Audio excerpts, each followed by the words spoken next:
Hey guys, I think I'm back. Let me just take a look at these monitoring tools. Make sure that I'm not just talking to myself. I think I need to get hardwire in here. I've got Wi-Fi on this computer. I'm just a glutton for punishment. Alright, so it looks like I'm back. So the game's still loading up. But in the meantime, we can talk about this stuff that I'm doing with OnAir. So currently, let's take a look. So let's hide charters. Yes, let's hide charters so that we can see. Okay, so here is the airplanes that I have available to me. And I've got a VL3 that's just sitting at Gwinnett County. I need to do something with this. It was a very cheap plane. I purchased it just to see what's it like to own a plane.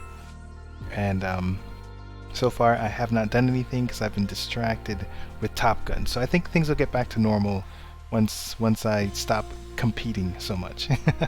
Okay, so here is the Beechcraft Bonanza V35B. It is at KOLE. Which is the last place that I was at. The last place that I landed. Oh boy, that was difficult to say.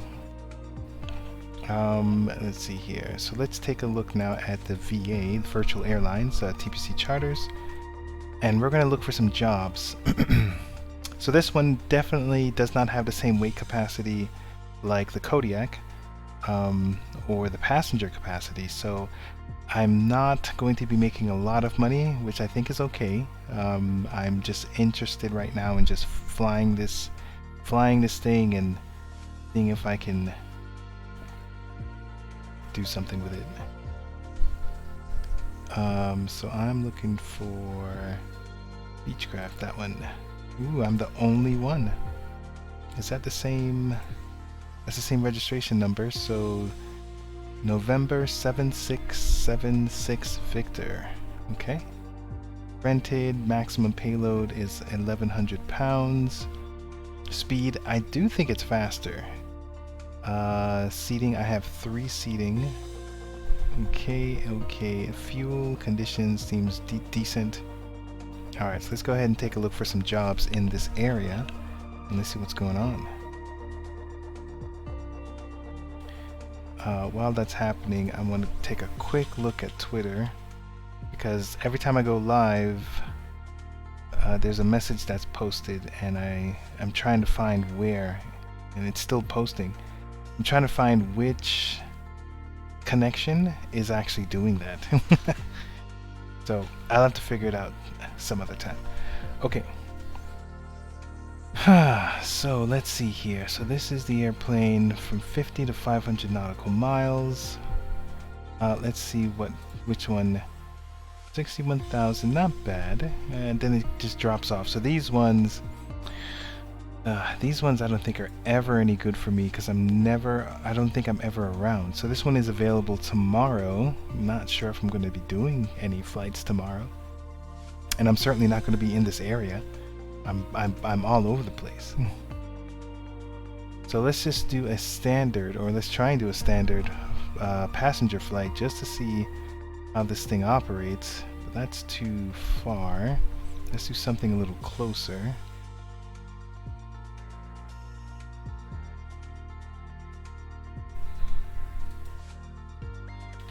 We can do this one, except I don't know why these things don't show up.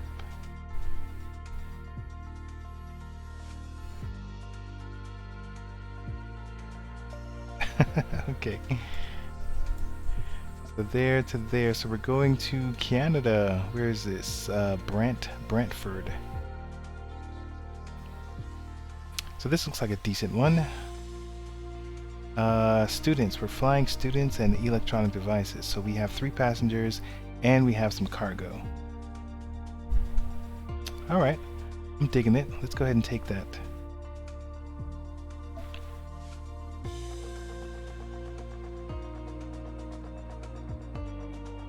Alright, so now let's do some flight planning and see if we can actually do anything with this. We're going to take a look at our pending. And coal, here we are. I need to is this one of the ones? $4 million? That's not one of ours. That's not one of mine.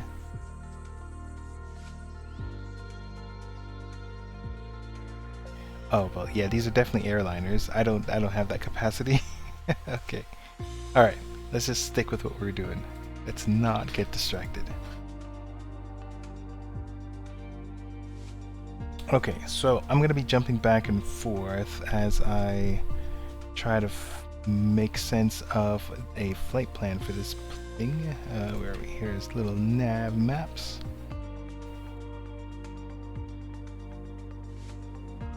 And it looks like the whole thing is in view now. Okay, great. So KOLE, that was the last place that we took off, that we landed. So let's start from there. And we're going to Charlie, Yankee, Foxtrot, Delta. And let's lay that as our destination. So that, oh, actually, I'm going to open up a new performance because I got a performance file for the Beechcraft plane. Airplane model does not. Okay, so I think I have the Kodiak loaded right now. Let's see.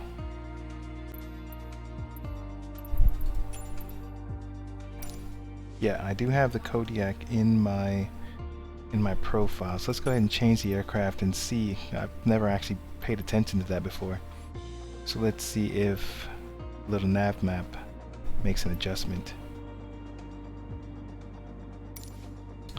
And this one has there's a couple of deliveries that I got too. Couple of liveries that I got too. I liked this one.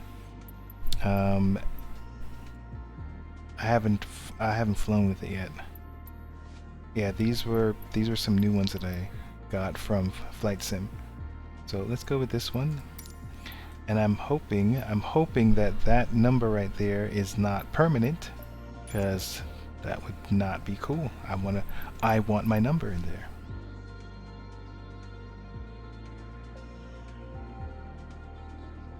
Okay. So now let's jump back into the thing, and airplane model does not match. V35 performance file BE35. Okay, so let's switch to desktop because it looks like I might have to do some finagling here. Let's go with edit the performance, and where exactly? So this one, BE35 simulator. That's interesting. So let's see here. In my other tool, V35. Okay, so what does one of the regular ones look like? Let's just do a default.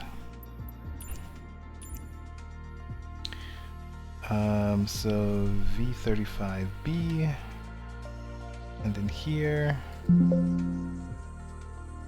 Guess, can you come back out?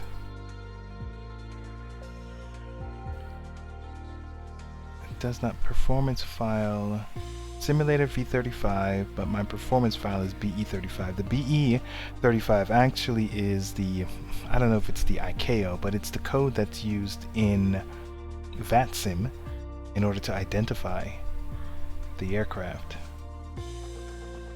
Let's see if we can change that. So aircraft type BE35.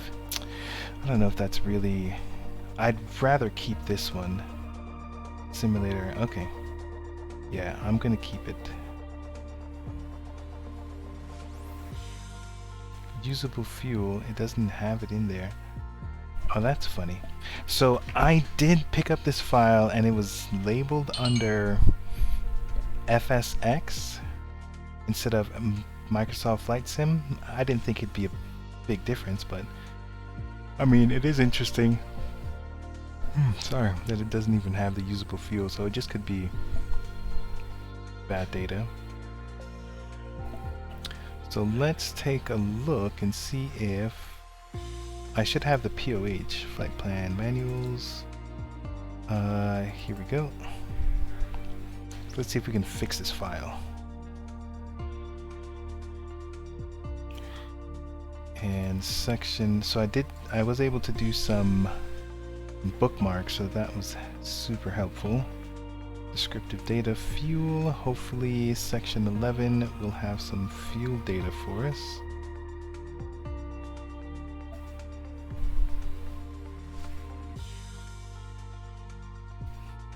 And it's funny, when I first saw this design here, I was like, that doesn't look like a V-tail. And then I went into the sim and I looked at it from this angle and it looked just like this. So, egg on my face. Alright, so there's always a certain amount of fuel, so standard system, usable. Yeah, so here we have the total capacity is 50 gallons, but the total that's used is 44. And I will let you know, oops, nope, systems, okay. So that is about 50, so that's about, I don't know, 12%? Is that right? Nope. I don't know how to do math. So 44 times 0.88 gives me 38. Doesn't, oh no, it's 50.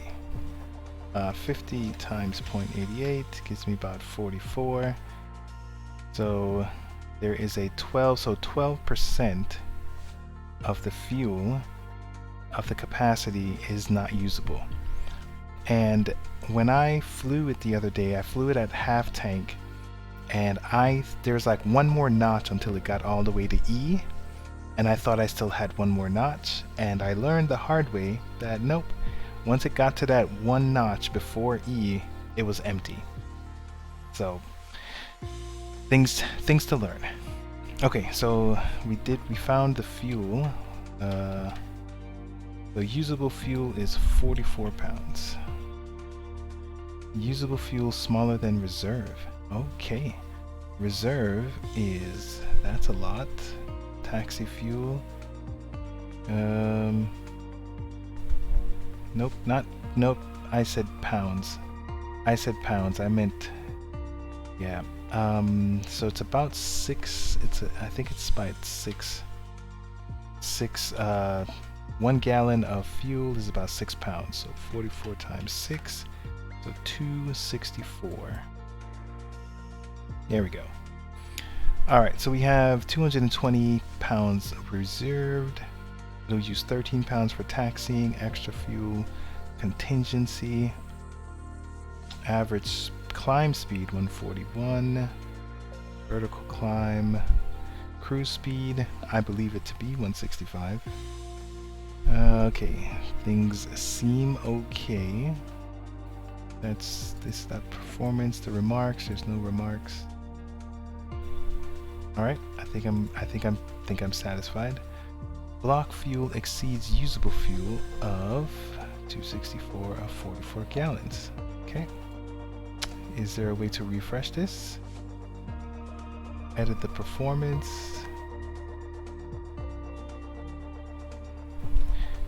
Nope, I already did that, so let's go ahead and load a different one and then load something else. Oh, look at that, it didn't save it.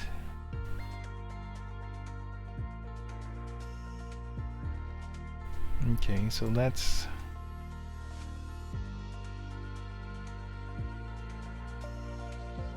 oh, even though I edited it, it didn't save. Is that right? That's interesting. Okay, so let's open up another one. Open up Cessna, and then let's go back to Beechcraft, and look at that. Block fuel exceeds usable of 264 pounds.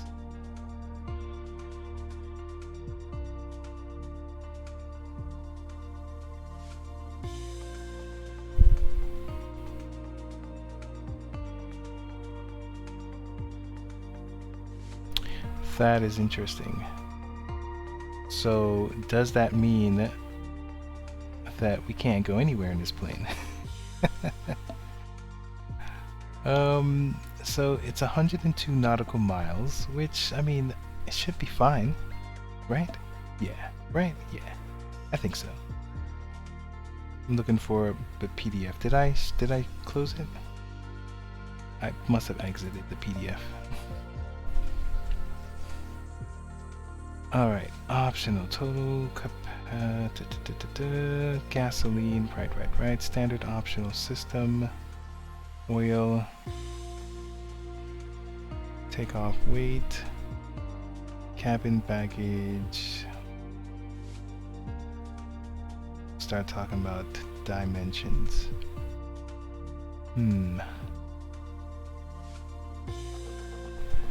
Section 2 is limitations.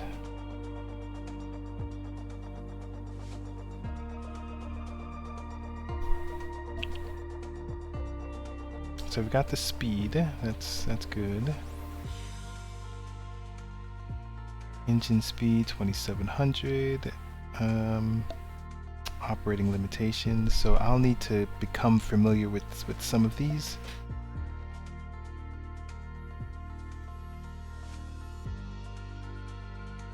The propeller, oil temp, oil pressure, fuel flow. Oh, excuse me. Manifold pressure. Well, it doesn't really break the plane, so I don't think it really matters. Try and get it to about 28.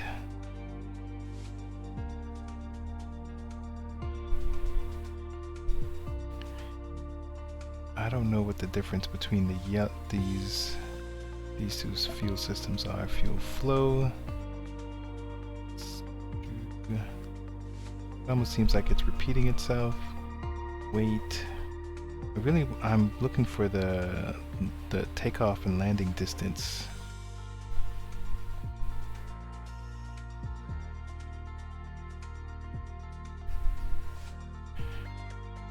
And nope, I wasn't.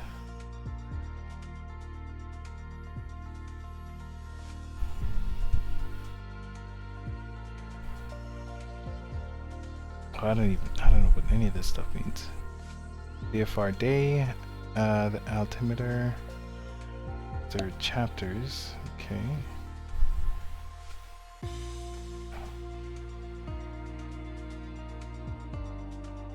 We're back to this. It's interesting. And then we have the placards. Emergency. This is normal procedures. So takeoff. Okay, so 71 knots instead of 55 like the Cessna, or 60 like the Kodiak. So 71 knots. Best rate of climb, best angle rate is 96, 77.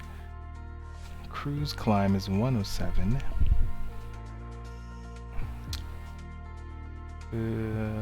Bulk landing approach. So when I land, I should manage around 70 knots. Pre-flight inspection.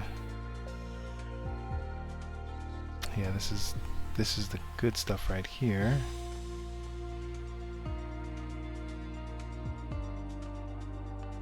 But it's not going to tell me the takeoff distance. No, so now it's just cruising stuff. Okay, alright, that's fine. We tried. Okay, so now this one is interesting.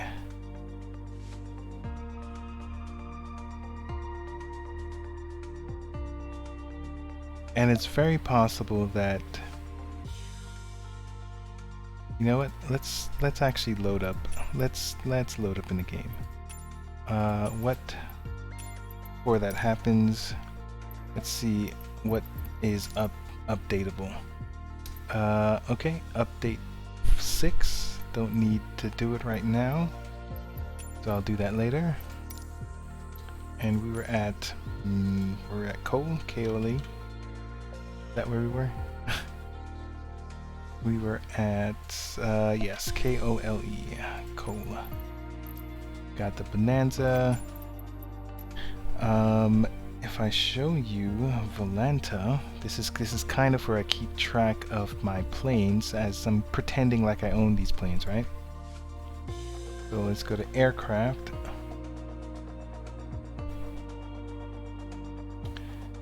And not the VL3.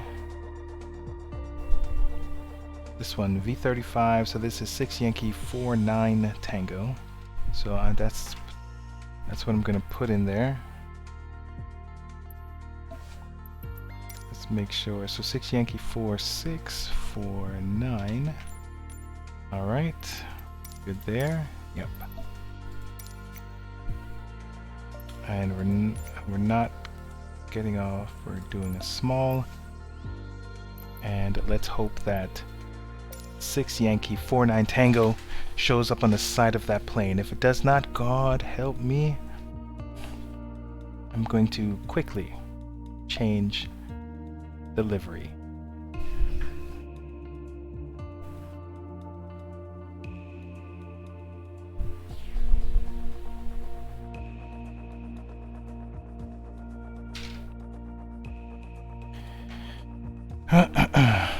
Okay, so let me go ahead and add this plane profile to my, oh boy, I can't find it, to my SPAD next.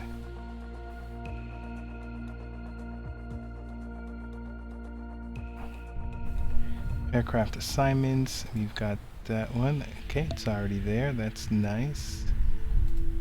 That one wasn't there. Okay, good. So I think we're okay. I think it knows what plane to try and control. I'm looking for that call sign. There we go. Boom. Good stuff. Good. Brown. It is nasty. That is not a cute color. I thought it was blue. Oh, you know what? I picked the wrong one. I think I picked the wrong one. Yeah, I went back to the, oh boy. Okay, it's fine. Alright, let's fix this camera here so that hopefully you guys can see what's going on.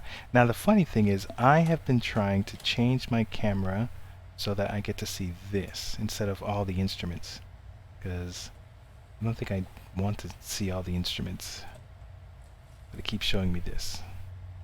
Alright. What was the point of looking in here again? I don't remember.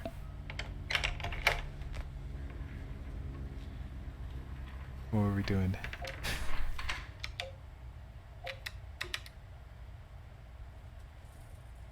The fuel. There it is. I wanted to look at the fuel.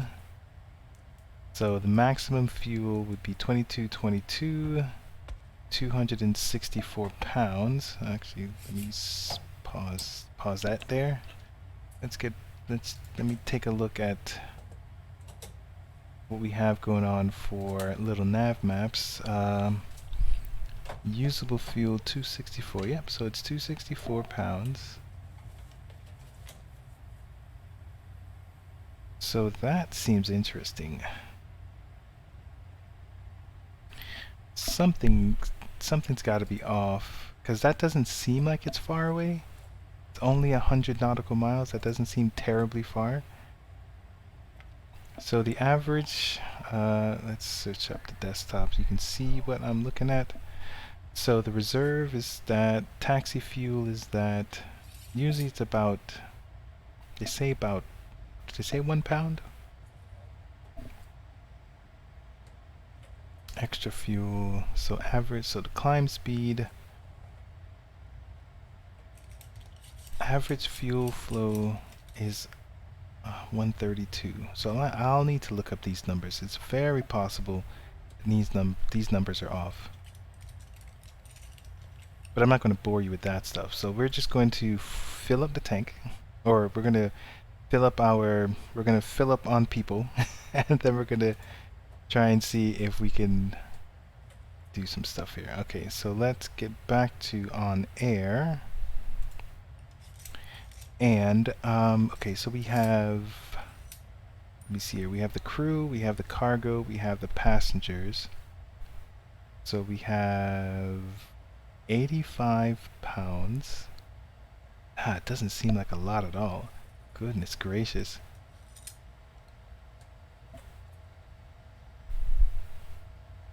We can take up to, I guess, another 200 pounds.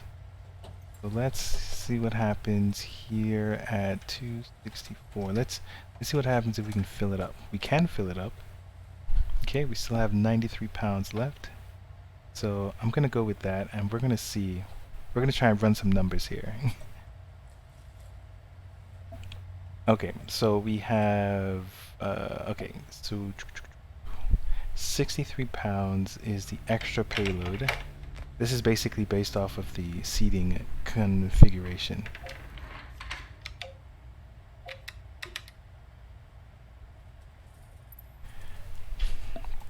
So I do not have a front passenger. Or do I? No, actually, yeah, I'm going to. Because I've got three... did I have 3 people? Yes, I had 3 passengers, so I do have a front passenger. And I do have 2 more. And the good thing about this one compared to the Kodiak is my aft limit, forward limit, my center of gravity is, there's a huge gap. It was a very small gap with the Kodiak. Alright, so we're fill up on gas. Go ahead and fly now. And let's see how much more pounds we need. There we go. 45, 88. So what I've noticed is that when it comes to passengers is 190 pounds each. But whenever I put it in, I always put in one less. Oh, there goes the bags. So I've got 3 passengers. So 3 passengers at where did my calculator go? I need my calculator. I don't seem to have any room. There we go. So 3 times 190, right? That gives me 570 pounds plus another one, which is me, which is 760 pounds. And I guess we'll add 60, I think it was 63? Yeah, I don't know. Okay, whatever. We're all green. We'll just live with it. We'll deal. Alright, so now let's go ahead and let's uncheck that. Let me pause that again. Let me go ahead and check Volanta one more time just to see if there's any coverage, and I do not see... Nope. Yeah, and I do not see any coverage for where we are. So we're gonna be Unicoming it.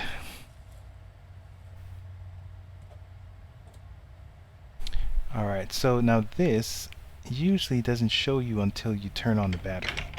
So I think this is a bug that I'll want to expose. Alright, now I'm gonna pause this and we'll use this. Oh no, wait, it should have one of those. Now this one, I haven't looked into it yet, so apparently there is gallons to destination, gallons reserved. Very interested in seeing what these things are. So 44 gallons. Oh, I didn't even look at this. Gallons used, gallons remaining. Oh boy, this would have been helpful the other night. It's got it right there. Gallons to destination, reserve, endurance, time-wise. Okay. Goodness gracious. You learn so much. This is a DME, digital distance measuring equipment. And then this is for my vertical speed, which I don't know if I can set the vertical speed indicator. Maybe I have to engage this and then do the numbers. We'll see. Okay. So let's set our avionics so that we can do a little bit of planning here, or we can at least insert it. Because this is going to be the this is not the G1000. We got to do this manually. Look at this. I should have done it from the game instructions. The world map. But it's too late. Okay, so we're at KOLE.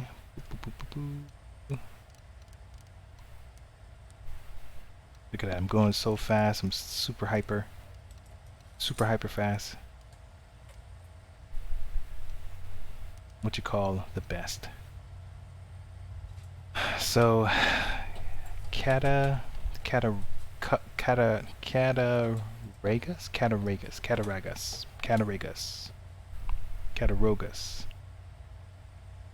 I don't know the name of this airport. Alright, and we're going somewhere in Canada, so this is Charlie. Don't remember the last one. Charlie Yankee. Foxtrot. And Delta. Is that correct? Yeah, and Delta. Brantford, Ontario. Distance. Nope. Distance. Distance. Alright, so that is 102 nautical miles. Let us see how that works. Alright, so let's go ahead and start the tracking.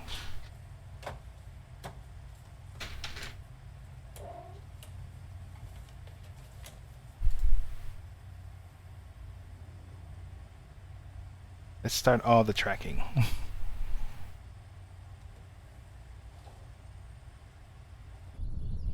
Take a look at this plane with the ugly brown color. Yucko. Oh, okay. I was like, wait, that's not my number. That's my new number. Okay, so the checklist. Let's see here. Are there any things we can skip? So we've got the parking brake set. Oop, I don't have it turned on. The software I'm using to track it. It was on before, but then I had to restart the computer. That's what happened. Okay, so parking brake is set. Yes, avionics is off. Well, we turned it on. Let's just turn it off. I guess we'll follow everything. Let's turn those off too. Alright. Let's pull everything out. Let's be good pilots. Avionics is off. Circuit breakers, they are not interactive, so they're all pushed in. Landing gear is down. I keep forgetting I have a landing gear. I've been flying the Kodiak so much I forgot about all this stuff. Flaps are up according to this. Cow flap is open according. Now it's open. That's this one right here. Lights as required. I mean, I guess I'll turn on the beacon. Oh boy, how is this gonna work? I'll turn on the beacon from now. Beacon. Fuel selector, fullest tank. They are both full, so we're on the left.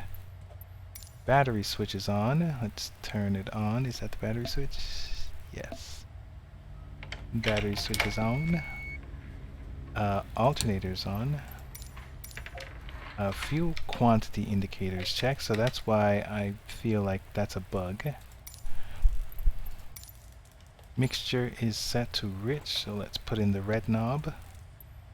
Propeller, put in the blue knob all the way in, max. Throttle all the way in. Now we have the electric fuel pump, so here we go. This jumps up. I think it's supposed to gradually come up.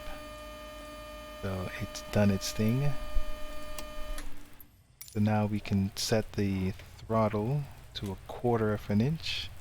And then we start the engine. That is super easy. I'm going to use the... well, no. I'll use this. Clear prop. Oh yeah, forgot about that.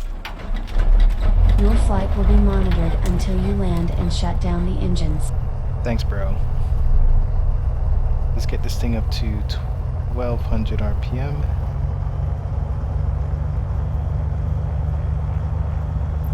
Alright, so boom, oil pressure check.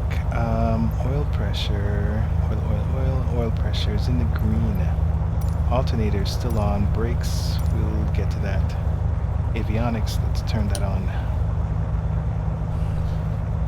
I'm twisting my body around because I'm taking off my shoe so that I can put my foot on the pedals. Here we go, we can see the pedals doing stuff underneath there. Avionics is on. Lights as required before takeoff. Let's set that parking brake. Avionics set. Flight instruments check. Okay. So let's see here. Oh man, we've already lost 0.1 gallon. Fuel flow 2.8. Okay, so I'm just losing fuel as I'm sitting here. Goodness gracious. So, nav, taxi, and landing. You know what? We were in the G1000, we were able to look at, is that on or alternate? So that's on standby. So let's put it on alt. Okay, so we're going to have to rely on some of these systems here. Let's take a look at the METAR. Hopefully there's a METAR for where we are. Cold. Alright, there is. Here is the current wind. It's coming from 100 degrees at 3 knots. So 100, it's basically east. Alright, now this airport, I don't think I know anything about this airport. Can we find anything here? That would be so awesome if we could. Let me see if we can find some information by hitting enter. Ooh, we can. Okay, so let's take a look at. Nope. Let's take a look at what we have. 16 and 34. And is that it? I guess that's it. Alright, is that it? Nope. There's a.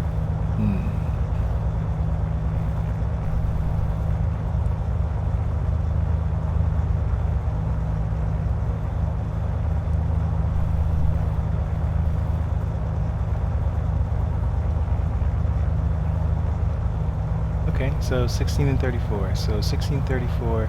The wind is coming in 100. So I mean, I guess the closest thing would be 16. All right.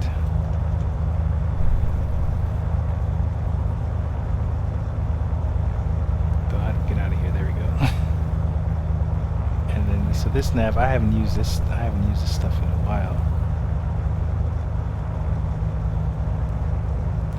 Okay, so let's log into VATSIM and get on UNICOM.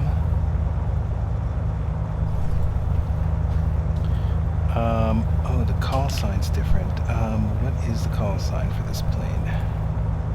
November 7676. Okay, November 7676, Victor, E35. So let me show you this desktop. And you can see our flight plan that we're going to fly, VFR.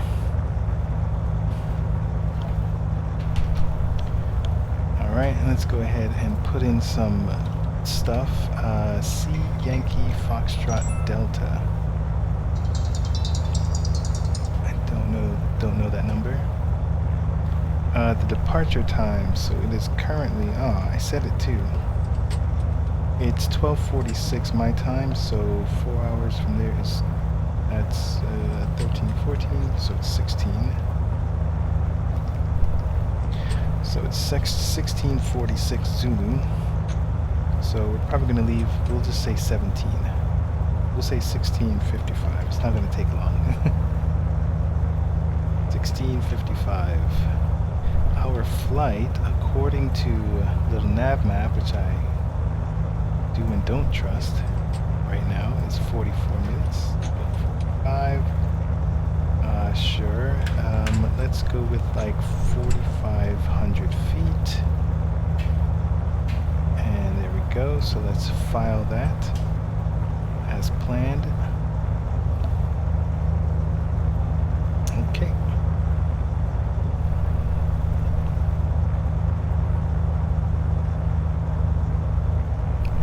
Okay, so this one should change. Why is it on 122.8 already? I didn't do that. It's COM 2. Let's... Okay, so... Did it save my spot? Interesting. Alright, so Cole, what was...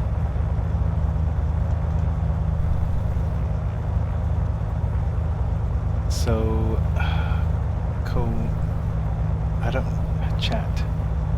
Chatteragus. I'm just gonna say Chatteragus.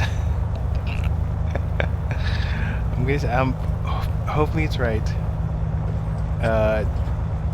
Nope, sorry. I got scared. I just pushed the button and it took it off. But this is, so what am I doing? I'm making a call to UNICOM to alert other pilots of what my intentions are. So who am I, who am I talking to, who am I, all that stuff. Chatteragus traffic, Beechcraft, November 7676 Victor, taxiing to runway 16, Chatteragus traffic. Chatteragus. It totally doesn't sound right. Alright, sorry for all the movement. Alright, I think we're good now. Now, where is runway 16?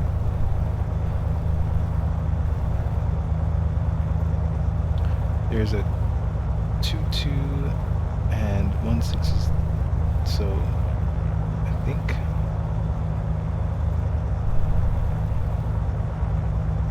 alright, so I guess we'll just taxi our way. Let's turn on our taxi lights and let's see if we run into anybody. Alright. Getting my feet positioned on these pedals.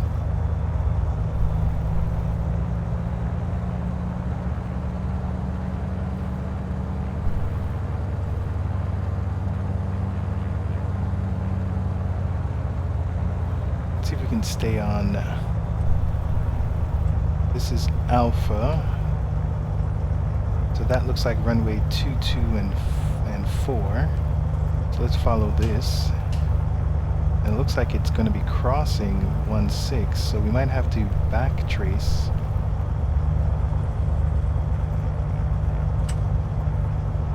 Yeah, it definitely looks like we're going to back trace. Chatteragus traffic, Beechcraft, November 7676 Victor, back tracing runway 16.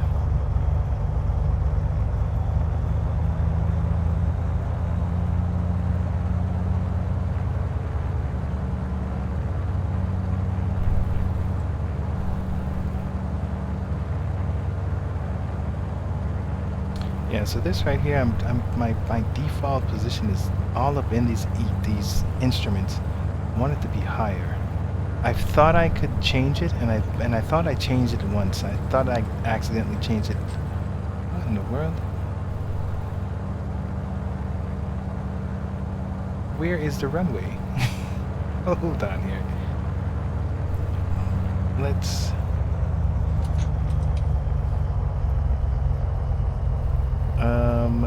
go. Let's take a look at some planning here. This is weird. Totally weird. So we don't need to see you on air, but we do need to see little nav maps. Alright, so here you are. So I definitely passed it, and it looks like a short runway, and it's a grass runway. Oh, look at that. Well, I don't want that. We're going to runway 22. Chatteragus traffic correction.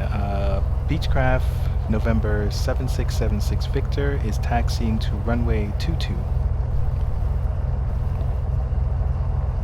Yeah, so I don't want this grass one. It's small. It's short.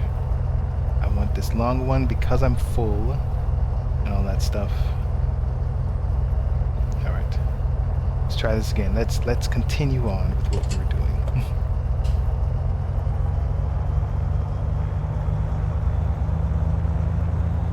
So I know that there's a way to reset this, so I'm gonna have to look it up. It's bothering me.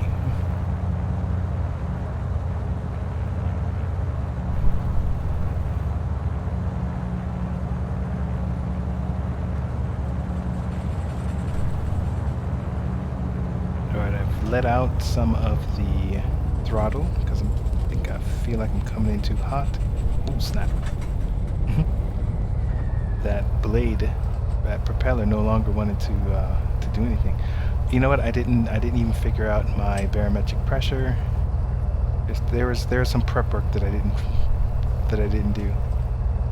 Okay, so let's put it on. So let's take a look at that METAR again. Coal, and the barometric pressure currently is 3016. So let's go ahead and set that. So 30, there goes 1, and 1, 2, 3, 4, 5, 6. There we go. So we are currently at, that 2,000? Yeah, 2,100 feet. Barometric pressure. So the plane is going to behave as if it's 2,100 feet. So that should indicate something.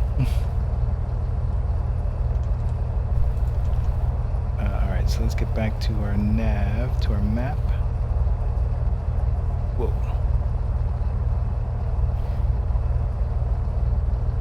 Alright, I think we're good there. So clouds, broken 3,300 feet. So I'm gonna try and do it VFR style and not break the clouds. And let's see here. So we're supposed to be tracking 313. So let's actually set there is 3, so there's 3-1, so there's 3, and then 3-1, 3-2, 3-3, so 3-1-3, so 1-2-3. Okay, so that's, once we take off, that's where we're going to be looking at. Let's go ahead and put one of these flaps down. 15 degrees, there goes our flap. I forgot how to use this cow flap during climb. So there goes the flap. I'll have to look that up again, familiarize myself with it. I haven't had to use a cow flap in quite some time. Let's go ahead and set our cruising altitude, 3,000 feet. And this is the problem here. So I can turn on autopilot, and then I think this will only, so far it's been climbing only to 500 feet per minute. So I think I need to understand how this works. I've already lost fuel, just sitting around. Very interesting. Chattarooga traffic, Beechcraft, November 7676 Victor. Ready for liftoff, ready for takeoff, runway 22, Chattarooga traffic. It just sounds so wrong. Chattarooga is not correct. Let's put on our strobe and nav and landing. Let's take those things off. See if there's any traffic. I certainly did not check. I'm a rebel. Or some might say a maverick.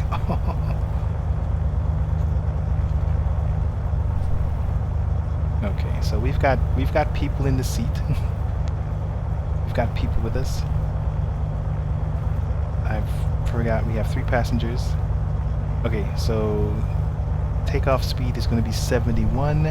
So somewhere over here, somewhere over here. Because we're full, I'm going to go to like 75 or 80. Because I don't want to stall. I'm going to put that in.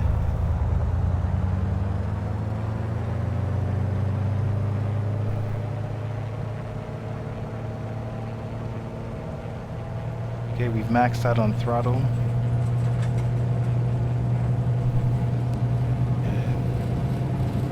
Now one thing I've noticed with this plane is that it almost looks like it's going to tip over before it starts to take off.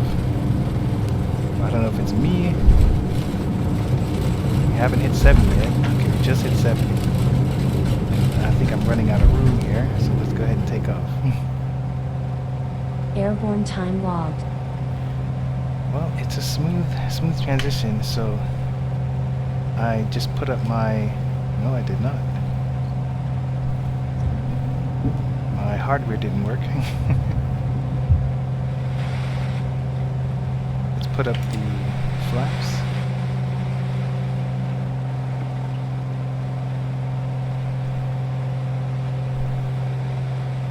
Alright, so we're about 2,500 feet. Let's get up a little more.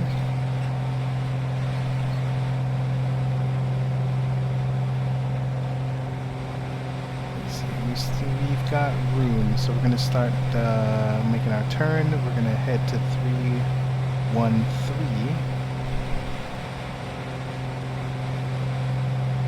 Well, we're going to turn back around and get to that magenta line and then make an adjustment to 313.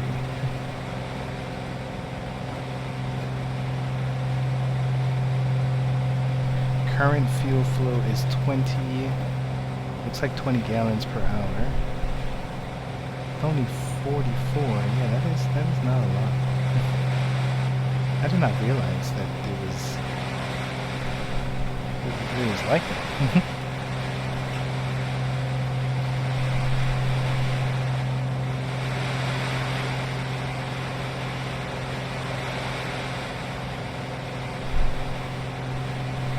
Alright, so I'm still climbing. Yeah, still climbing. I'm at 3,000 right now. Well, I mean, there's no clouds. So I think I can do my 4,500, my original 4,500, which is what I was thinking. Well, let's just hold off on that right now. Let's get stable. Now, my nose is going to immediately drop if I use trim, so I'm going to not use trim. Let's turn on autopilot and see what it does. Let's see if it kills us. So, okay, autopilot seems to be stable. Let's change it to nav. Let's see if it turns us.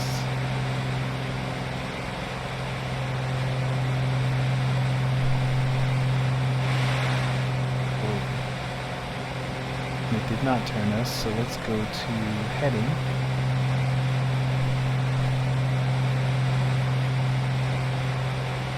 And both nav and heading are on, so that's weird.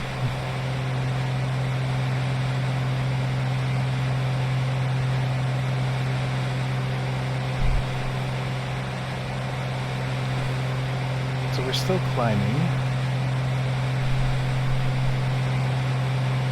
So let's hold our altitude.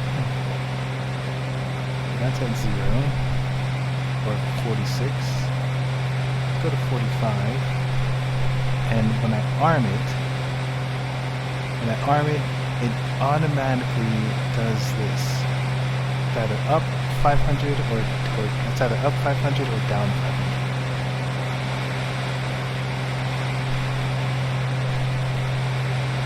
Okay, so fuel flow 19. Let's see if we can lean. So I'm pulling back the mixture in order to lean.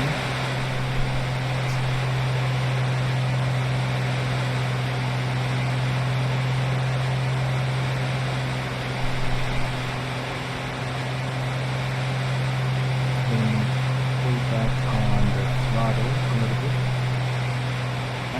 Actually pulling back on everything. I've got the propeller, so I'm pulling back on the propeller. So I actually don't know what a decent cruise speed is. So I'll need to look into that. But right now I'm down to 3 gallons per hour, which I like that. Sounds good. Currently my ground speed is 128, so that's not bad for doing 2,300 RPMs.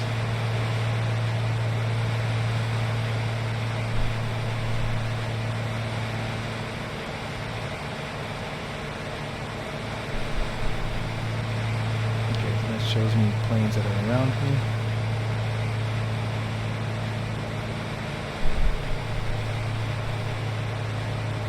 Now we're dropping to 2200 RPMs.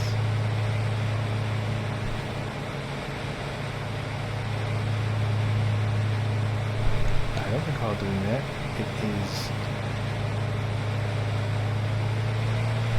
Okay, so I just fed it some more fuel, so it was power. So maybe 3 isn't realistic. Yeah, it looks like 3 is not realistic.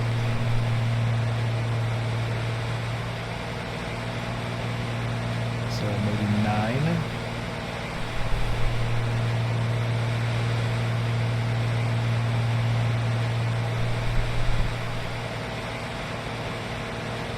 I think I'm okay with 9.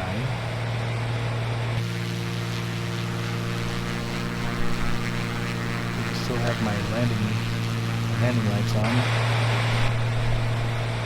I'll turn that off. So nav, beacon, strobe, those are good. Pitot, what is the temperature? I think we're okay, we don't need the pitot. Everything else seems fine.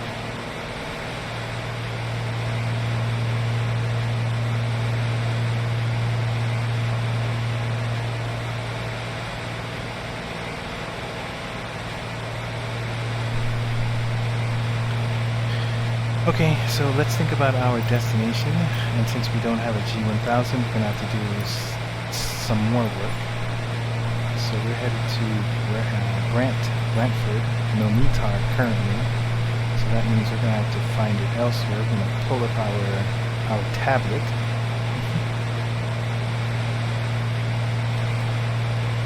There we go.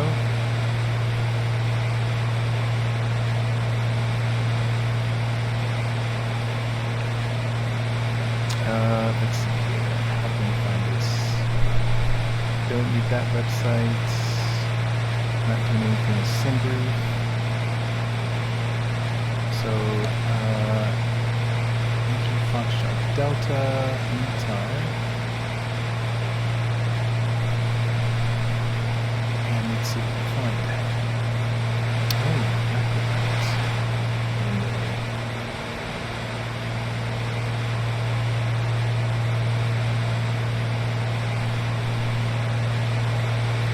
Alright, so, METARs.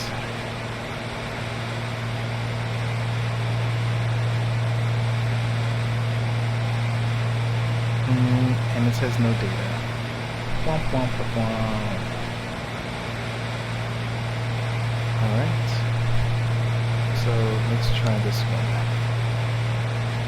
C Yankee Foxtrot Delta. Here's Brantford. Let's take a look and see what airports are around it. Nearby, but 18 miles away. Oh wait, does this have any METAR data?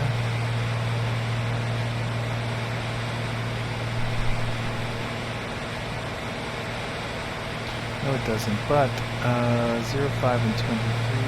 So it's got a couple different runways. It's got 3 different runways. Oh. That is kind of a lot for a place that is untowered.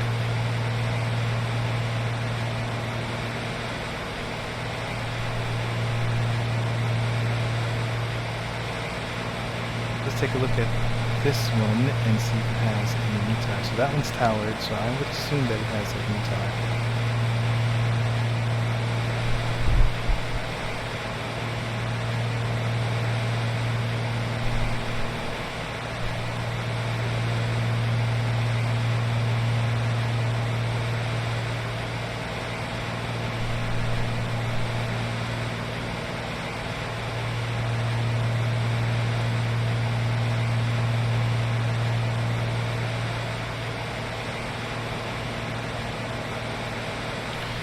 Alright, so that one has one. Let's take a look here. So 050 at 16 knots.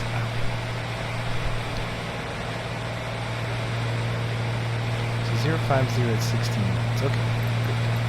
050. So let's see if we can pick up anything in this tool. Let's pretend this is for real and we don't have all the tools.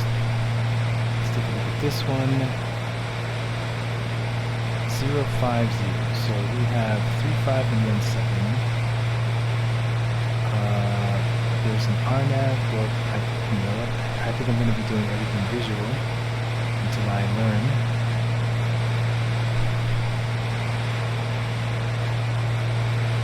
So there's a runway 5 is what I'm is what I'm getting at. 35. Runway to. Oh, there it is. So 050. So there's a 05.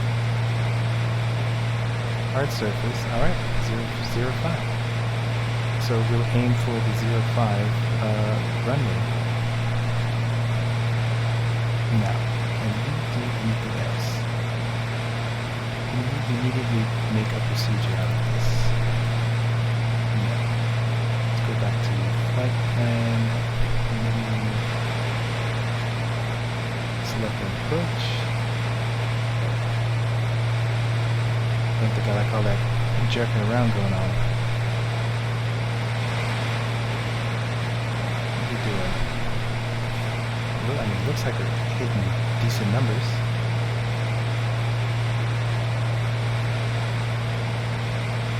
Select an approach and arrival. Which one is it? Approach or arrival? I think it's arrival. Arrival is...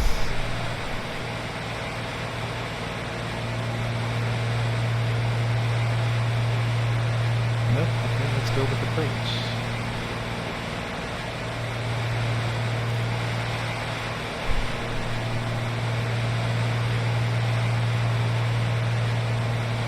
Okay, let's go with the RNAV.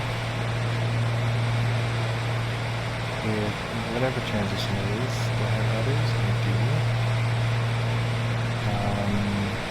What direction am I coming from?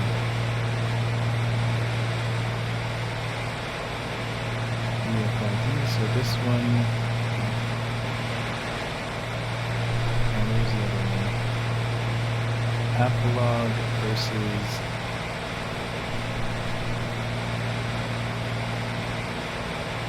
Nova, which is in the opposite direction, so that's not what I want. Let's load it. Okay, and then at some point we will...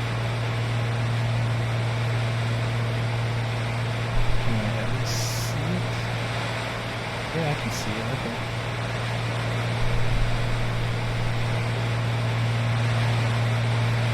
Alright, now what is this bad boy?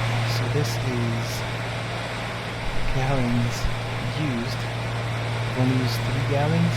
Yeah? I don't believe it. Gallons remaining. Okay. Gallons of destination. Reserve. 4 hours. Nice. And okay.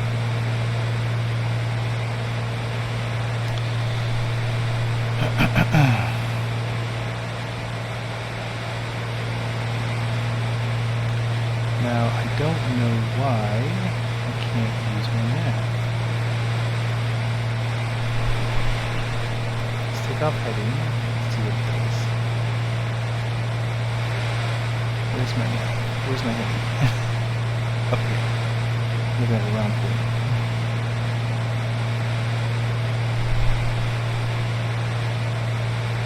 You're not turning. Understandable. Let's go back to heading.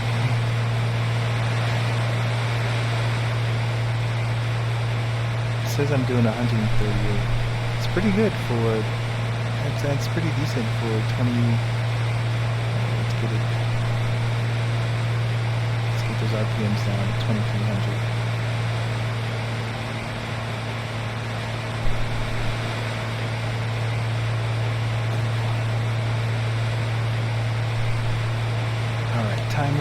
clock mode. Yep, okay, I do know that. And let's start it. Got to start it.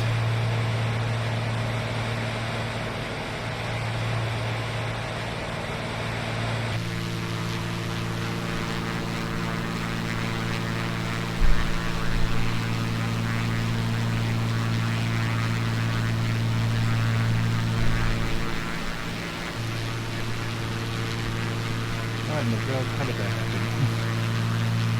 So cow flaps. Okay, so I just closed the cow flaps and then I can open them back up. Guess I can do it halfway. Yep.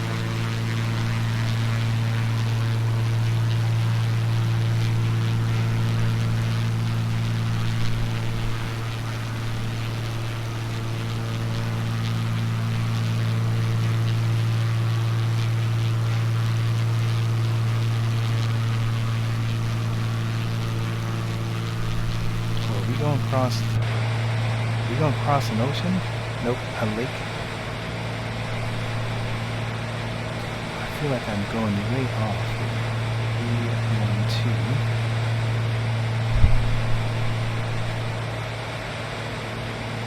Let's just go 310.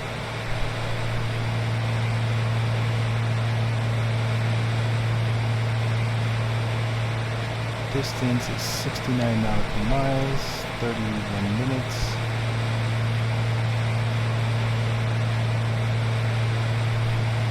Okay. Let me check Volanta and see if we have any coverage. And we currently still do not have coverage. It's fine, it's not their fault. They didn't know that I was coming on. I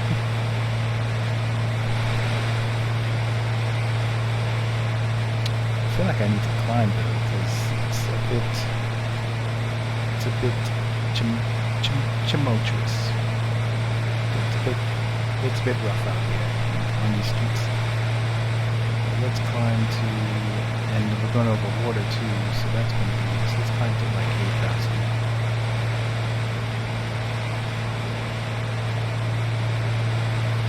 So since we're climbing, let's put our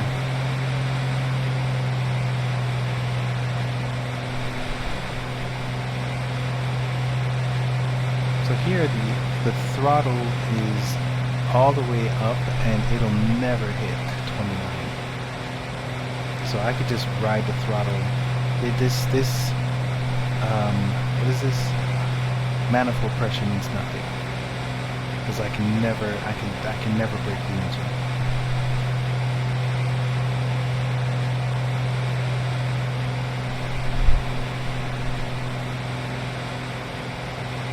I guess I got spoiled with the Piper Arrow 3, where I can break the engine. Boy, was it fun.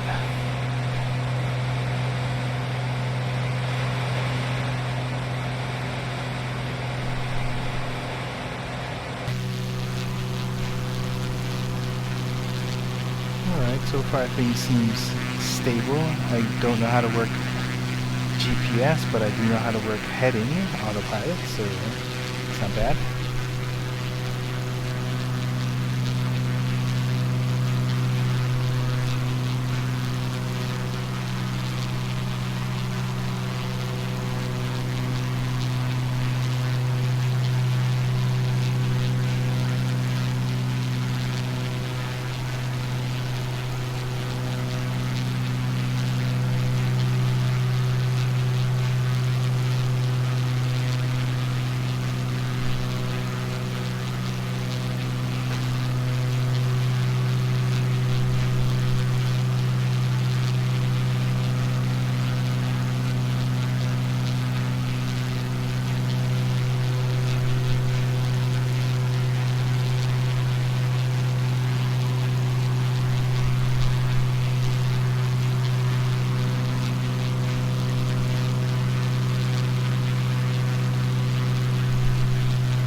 plane looks a little elongated here. I don't know if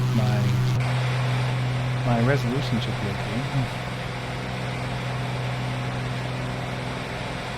So we're at 6,000. We're just hitting 6,000 feet. I think I'm gonna wait till this fuel tank gets to 3/4, and then I'll switch it to the right. And everything else is in the green, because this, you know, and this is how skeptical I am. Just because this doesn't mean anything, and this jumps so easily, I don't think any of this means anything.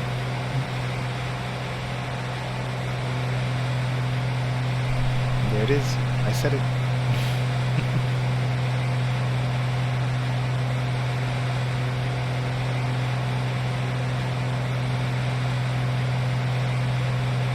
Yeah, I am definitely off.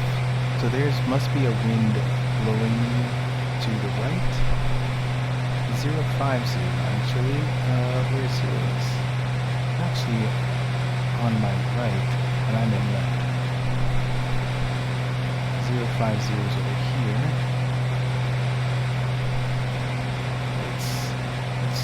Let's correct course to 300. See what that does to our trajectory.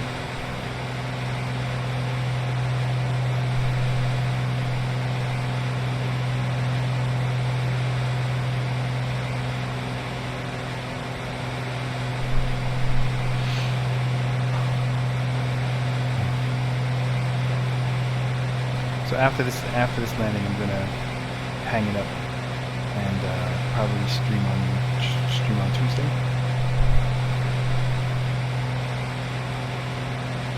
Just wanted to at least do one mission since I didn't do one yesterday.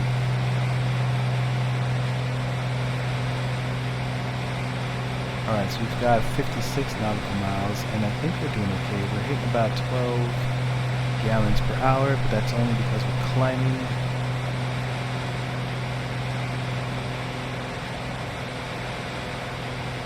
Now I'm going to close the cow flaps. Let me listen out and see if that changes anything with the engine.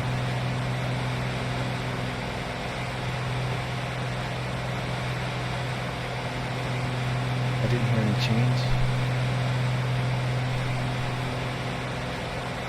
I thought that the more heat you gave it, it gave you more power. Or is it the opposite?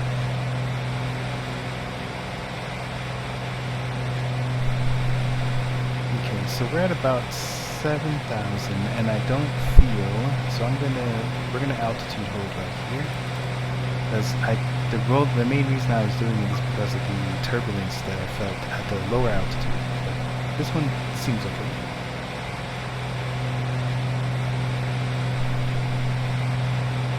We're still climbing. Did I override it? I think I did override it.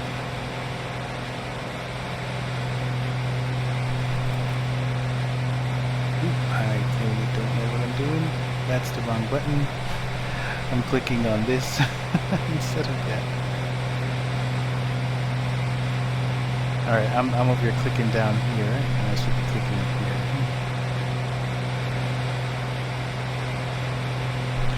So I've got heading, nav, alt, and autopilot all highlighted.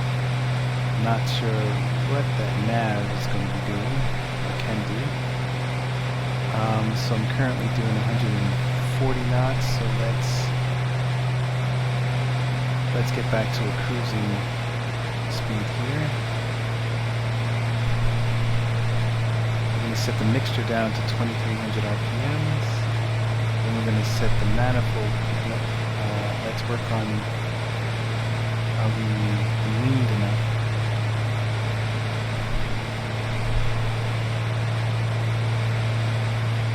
Getting about 7. I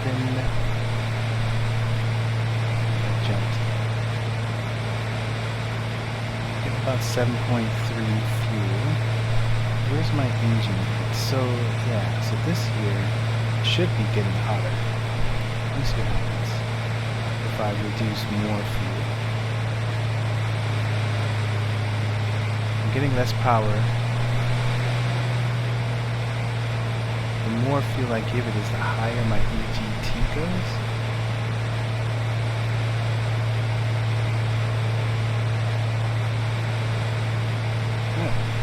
seems weird. That sounds weird. That seems weird to me.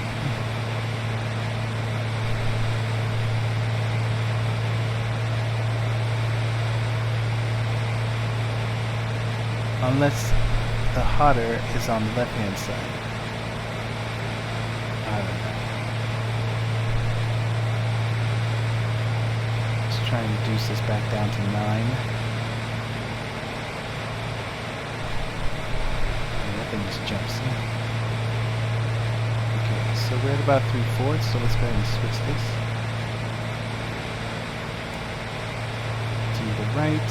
Let's reset this. Okay, we're keeping track. We're doing it. So this is lower than before, so let's put on our pitot heat since I'm so high.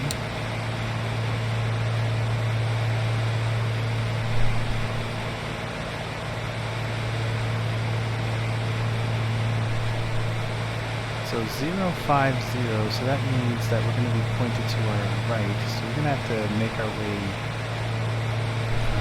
down and then point our nose up. So let us try and get on this magenta line here. Fast as possible. So let's do this. And then I'll engage nav, and let's see if that does anything.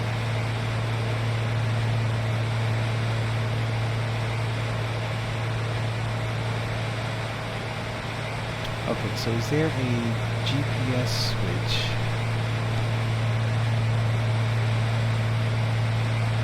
That I'm not aware of.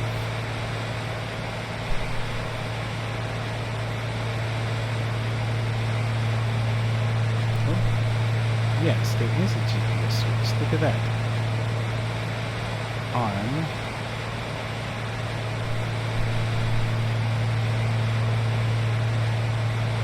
This is the part that scares me.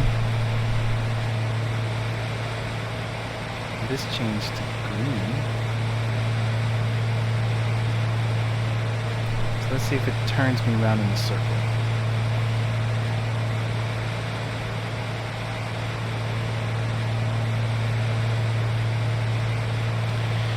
Okay, it straightened me out. Why did it straighten me out? Hold nav. It's not doing heading anymore, so it's not doing heading, but it's also not doing GPS.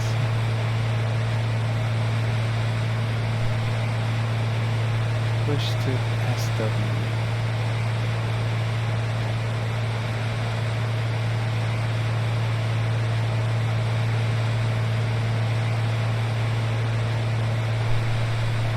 So V-lock, right, so that's CDI, so that's GPS.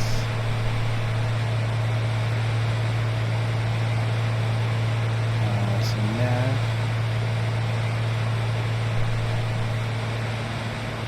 So it's got the arm, so it definitely has arm. It's got nav. But it's not GPS.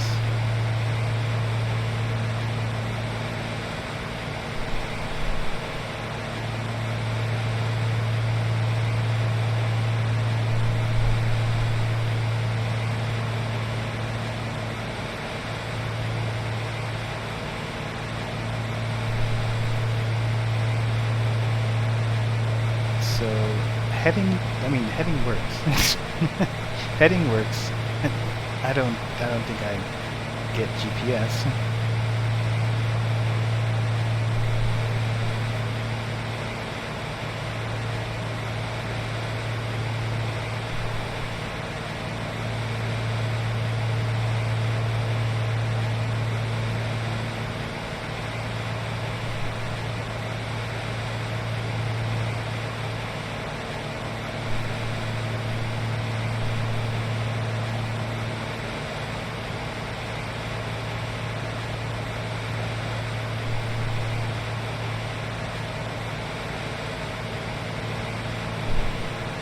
Alright, about 41 nautical miles to go. We've got plenty of fuel.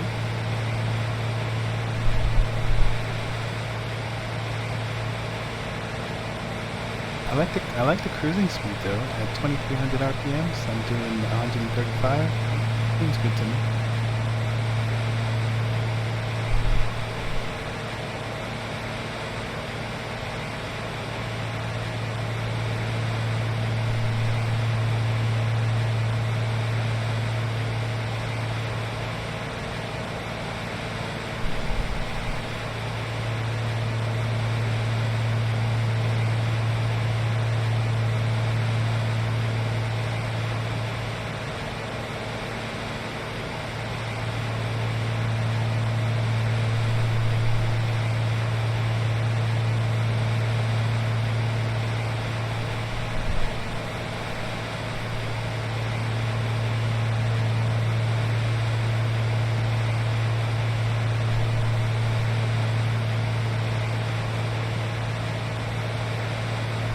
I want to see if I get to this magenta line and turn on and use the GPS nav, if it'll pick it up. Experiment number 1.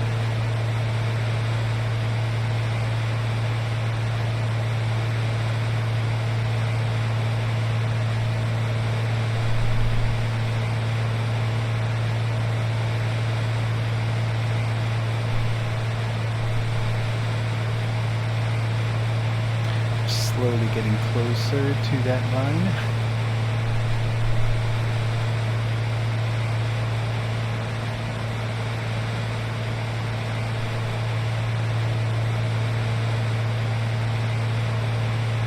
Good thing is that we're doing 8 gallons per hour, so that's good.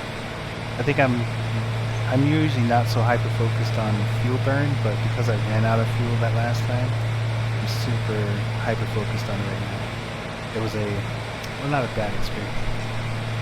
It was a bad experience. Okay, so I'm getting close to this, so let's go ahead and switch to nav, and let's see if it's turning again. It's not turning to hit this line. It's turning to go back in that direction, which I don't understand. Yeah, it's doing it again. Alright, let's put it back to heading. GPS is no good for me.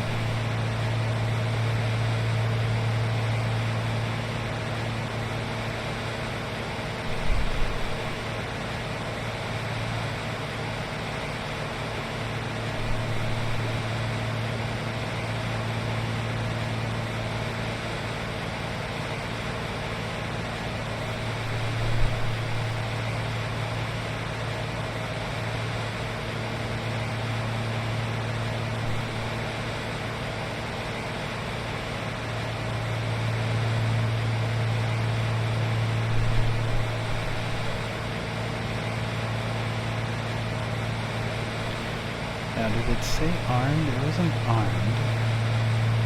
Let's try it again, because, you know, experiments are cool. No, it did say armed. It's got nav on there. Oh, right. Nav is fine. It's V-lock. It's turning around.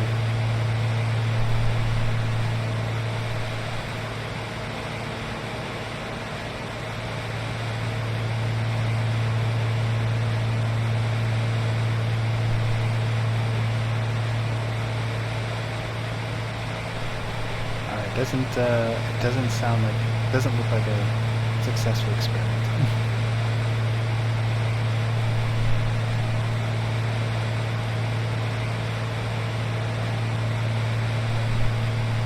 Okay, so 311, so let's get in line. We're gonna go 310 right now.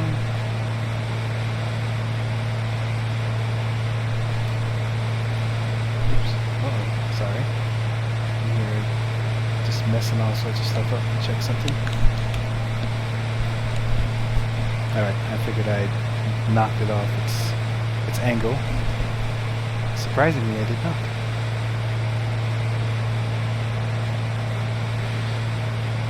Okie dokie. So now, let's see here. So we're on we're tracking 308.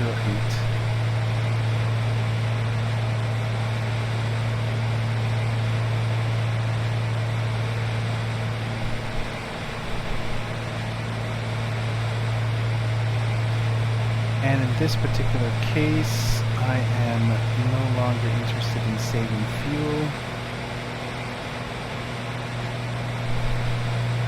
And I'm going to max out throttle because it doesn't matter. Still in burning 10. That's not bad, actually. Like that. Liked it a lot.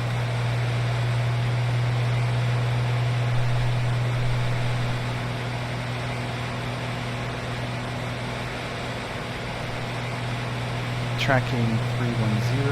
Okay. I'm doing about 142 knots.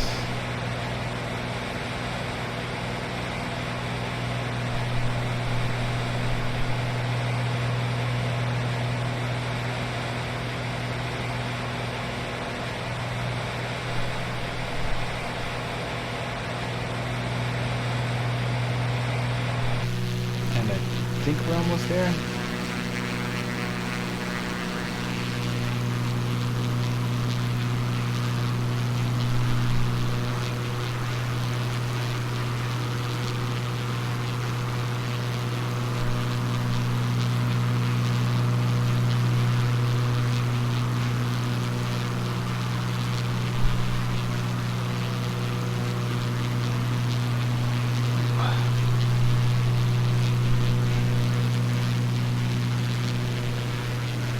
Check some of my tools while we are patiently waiting for his arrival.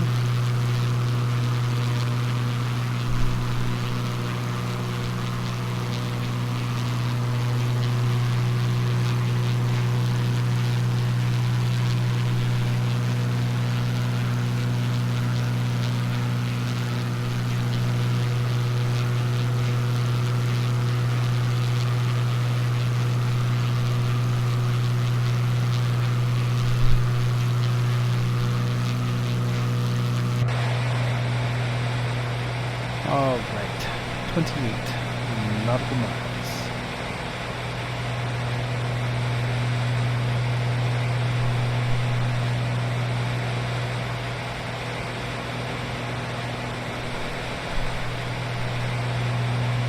Hey, I've got a message. It's like a text message. Approach is not active. Oh, very nice of you to say so. Yeah, so I don't know how far I am. So I guess let's just go ahead and activate it. I guess let's go back to activate leg.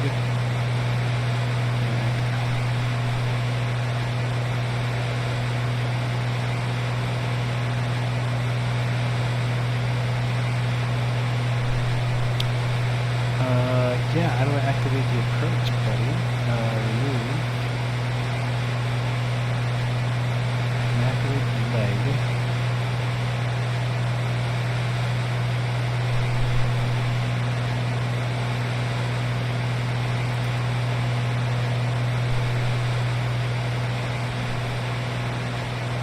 Is it contextual?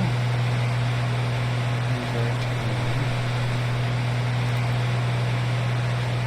I guess I can just activate the leg.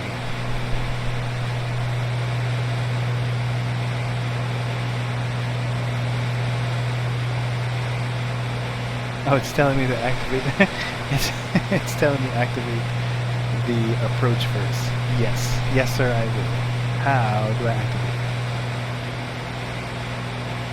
Oh, good lord! It's this button, which I'm so used to it seeing on this side. Activate approach. Yes, do it.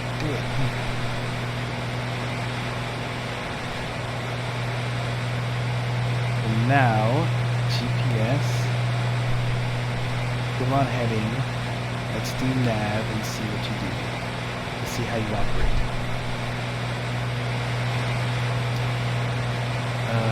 It's not turning in the opposite direction, so it seems okay. That's great. I like what I'm seeing. Now, I don't know. I don't have it. I don't know what my minimums are. Yeah. Great. It's just a nice visual approach, I guess.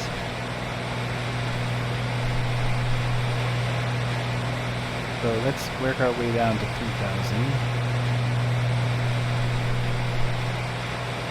This would be a good place to start.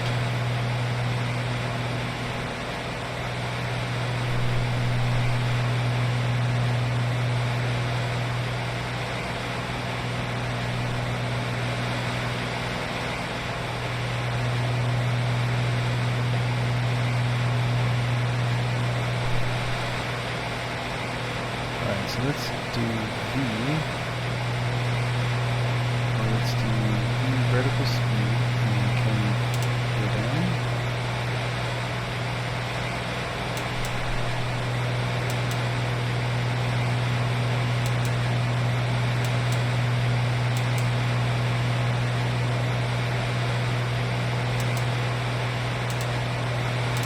That's not doing it.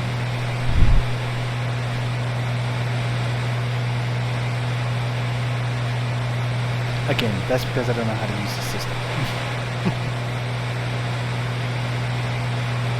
Learn your instruments, buddy. What was the name of this? What was the name of this airport that we're going to?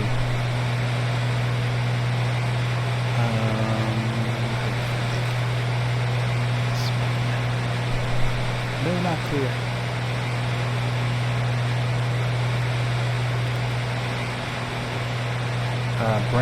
Brantford. Alright. So I don't know how many miles, 13 miles. Brantford traffic, Beechcraft, November 7676 Victor, about 13 miles southwest of the airport, inbound, runway 05, Brantford traffic.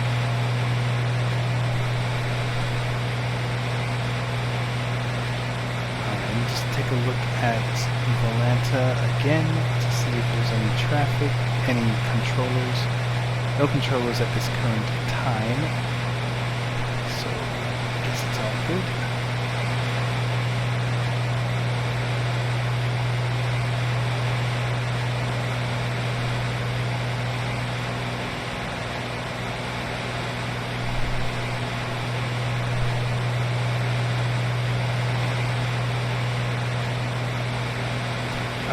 I'm just hitting 6,300 feet.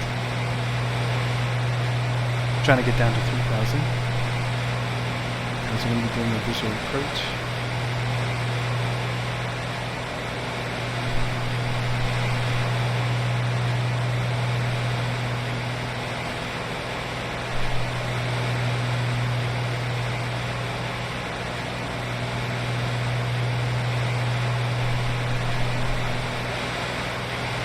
A lot of wind down here.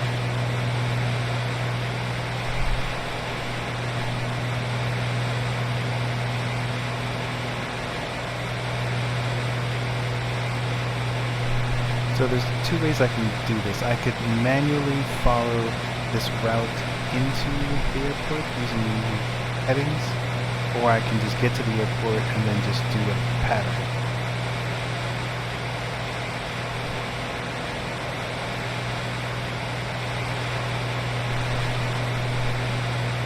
Oh, I forgot that GPS is actually working. Oh. No, so I'm actually, what is this one? CPLD, I haven't seen that one before. Yeah, what is CPLD? I don't know what that is. Oh boy, so many things to look up. So we're on GPS. Approach. So we'll have to hit approach at some point. So this is RNAV 05. So while this is happening, let's take a look at RNAV 05. I'm looking for my...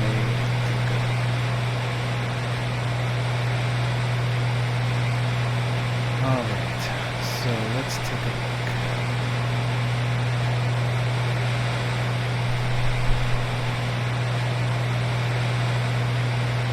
This is Charlie Yankee Foxtrot Delta. Not fully supported. Okay. So let's go back to here. You're fully supported. You have any? Nope, you're not fully supported. We don't have any charts. We don't have any charts. Alright, well, I guess we'll just deal with what we got.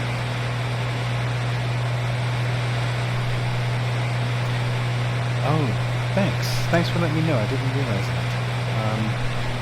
Hey, Cat. Yeah, look at that. The audio is loud.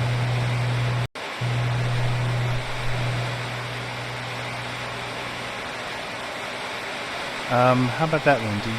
Can you hear me now?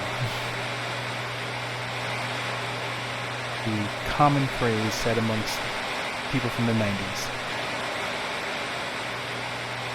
A little better, okay.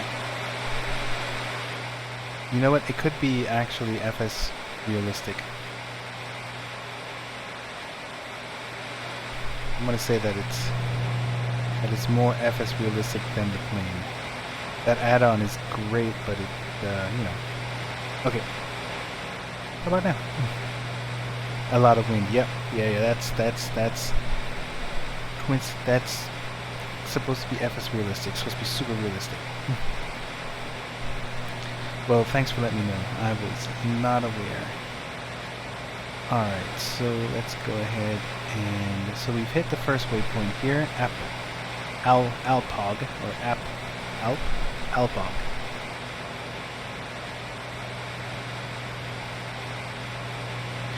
And whatever this one is, it's windy, it's bouncing me up and down.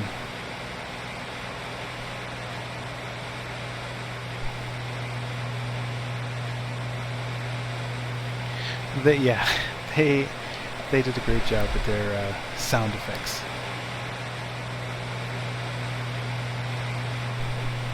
Alright, so we're coming up to 3,000 feet, which should be decent for right now.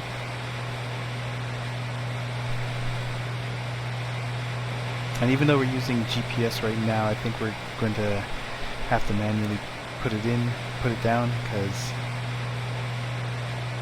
I don't have any information on their RNAV approach.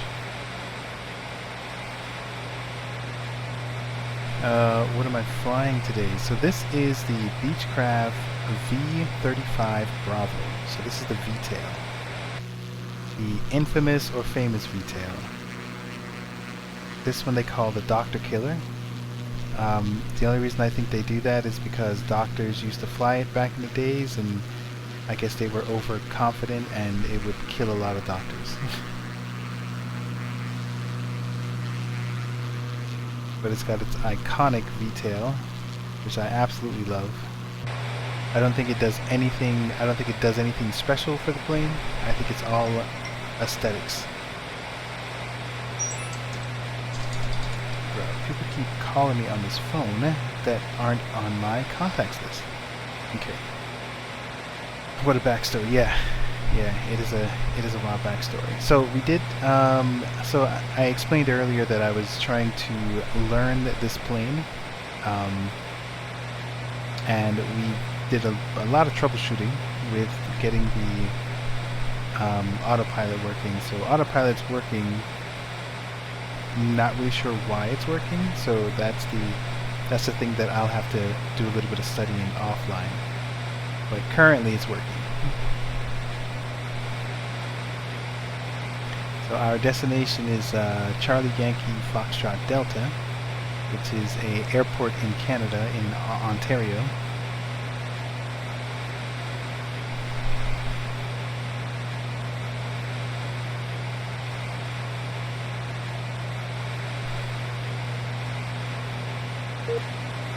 Canada, eh? Yeah, buddy.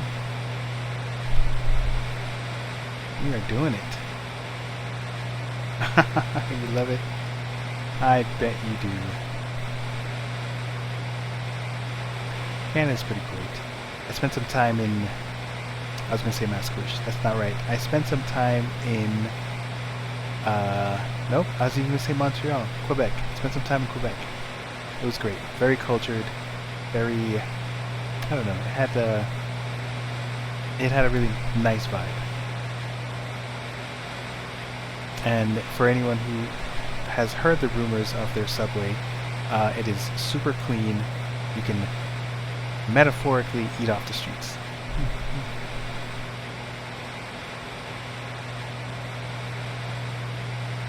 Alright, so I think I see the runway. Oh no, yeah, there it is. I do see the runway. So I'm going to put it in approach and let's see if it picks up anything. And it is starting to drop like a rock. That doesn't guarantee that if it's starting to it's, yeah, I don't know if it's actually doing it. Usually it doesn't go down that fast. So it is stabilizing a little bit, but it's still 1,000 feet per minute. That's kind of a lot. Usually it's like 500 or 800 feet per minute. So I'm taking off autopilot, and we're just gonna fly it in. Okay, so now let's get it stable. I'm gonna put the fuel back on. I'm gonna put the RPMs back on. I'm gonna take out a lot of the throttle because we're coming in hot. And you know what? I think I'm just going to do a go around and get a stable approach in.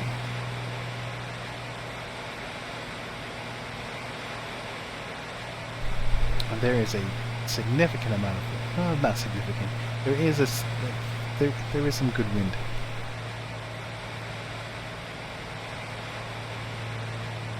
It's so tempting to try and land this right now. Don't.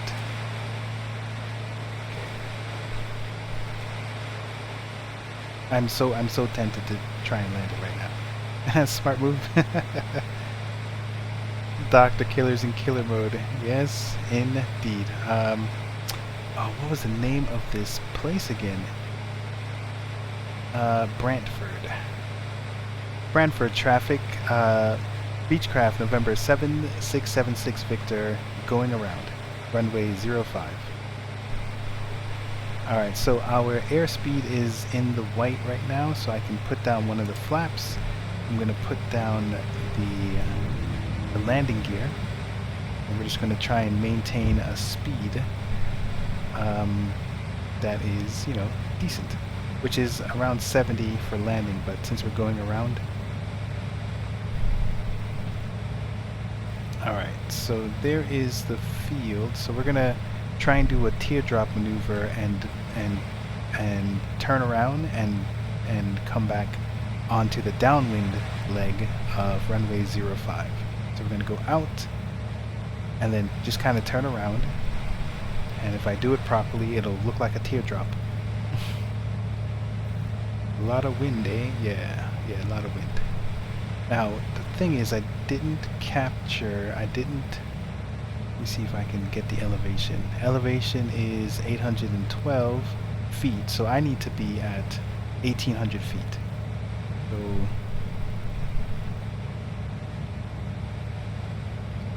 right now I'm at just under 2,000.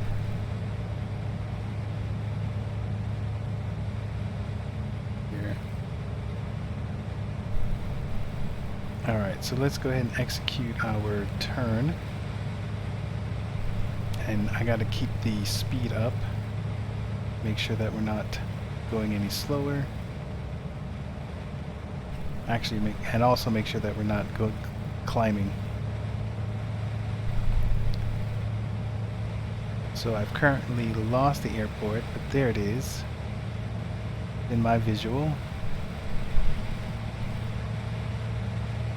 Brantford traffic, Beechcraft November 7676 Victor. What's the word here? Intersecting? Intersecting, I'm forgetting everything. This is the downwind. Downwind, downwind runway 05, Brantford traffic.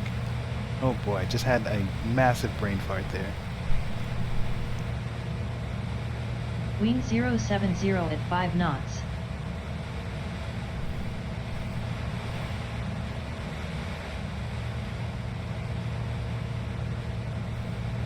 Alright, so landing gears down, we have flaps at 15 degrees. Is that right? 15? Where'd you go? Yeah, 15 degrees. There seems to be an obstacle right there, so let's make sure that we stay clear of it. And we're doing about 90 knots, so that seems to be okay. Let's turn on our landing lights right now. Let's try and stay... Where are we? We are at 1,500 feet. Okay. Brantford traffic, November 7676 Victor, turning on final, runway 05, Brantford traffic. So I'm actually turning base right now, but because this is a short, and I need to increase my speed, because this is a short turn, I'm just going to skip and say, usually it's base and then final, I'm just going to skip it and just say final. Alright, there's runway 05.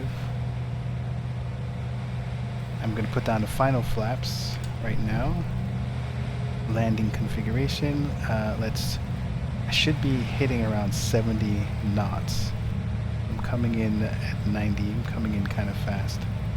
So let me take out all of my speed. Maybe we can get that reduced a little bit. So I learned that the ailerons don't do a good job of managing your direction when you're landing. You should focus more on your... Ooh, I'm stalling. Let me put some power on. That was unexpected.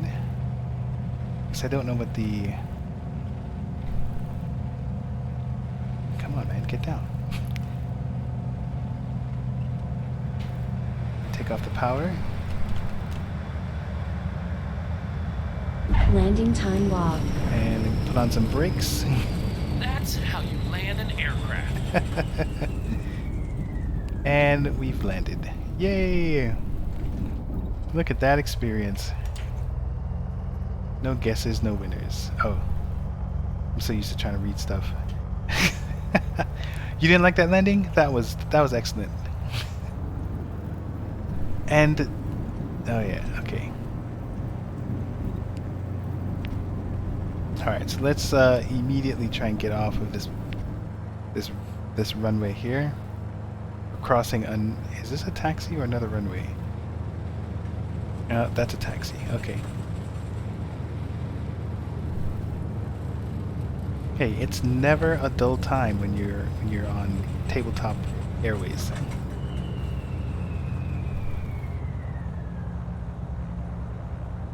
At least you're not a pile of crushed metal on the runway. I know, right?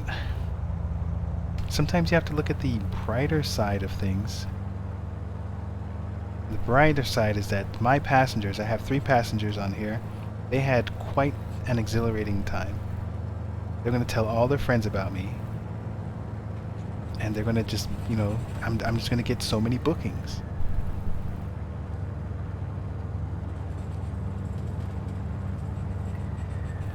Let's just hang out here. Buy the fuel. Alright, we'll just do this. And stop. Parking brakes on. Alright. Let's go ahead and turn off our lights here. So landing lights, nav, and beacon. Strobe, we can turn that off. Pitot heat.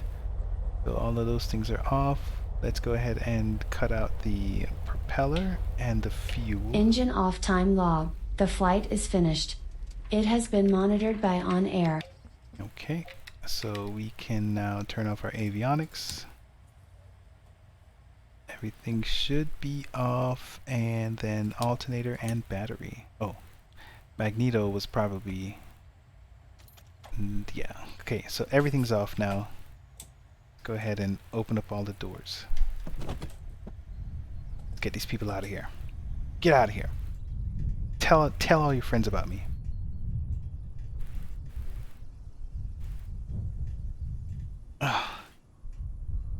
Doubt they'll book again.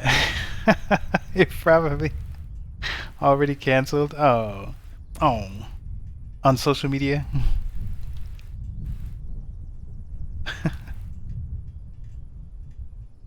All right, so let's just take a look and see this. Let's take a look and see what we were doing. So I am looking at OnAir. So we had a smooth landing, okay? So according to the software that we're using, it said it was a smooth landing. So that's what I'm going to take to the court with me if they try and sue. Yeah, so I did ruin my reputation a little bit because I had the aircraft stall. So that was surprising. Is it surprising? Yeah, it was unplanned. We'll go with that.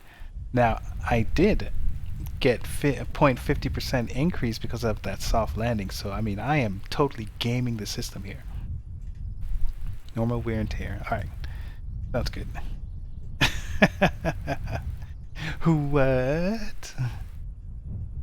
Alright, so let's take a look and see how much we got paid. It's usually about 30%, so it should be pocket change.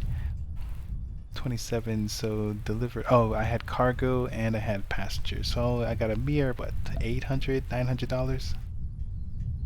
Ooh. Yeah, we're not going to get paid a lot for these flights. Alright, it's all good. Ooh, alright gang, so that was just, let me see here. So that was just a quick preview of how things are going to run with this V35 Bravo. I'm going to do some reading so that I don't look like a bumbling idiot as I'm trying to understand how some of the instruments in here work. That's it. So, tabletop Android. I am a aviation enthusiast. I'm soon going to be working on becoming a pilot, and I'm using Microsoft Flight Sim to make my dreams come true, or to help aid my dreams in becoming a reality. I stream Tuesdays and Fridays at 7 p.m. Eastern. I am a avid fan of the pilotclub.org. You should all check them out and do one of the many group flights that they have per week. Alright? Cat in Black, thanks for hanging out with me. I appreciate your commentary on my excellent landing. And I'll see you guys next time. Have a good one.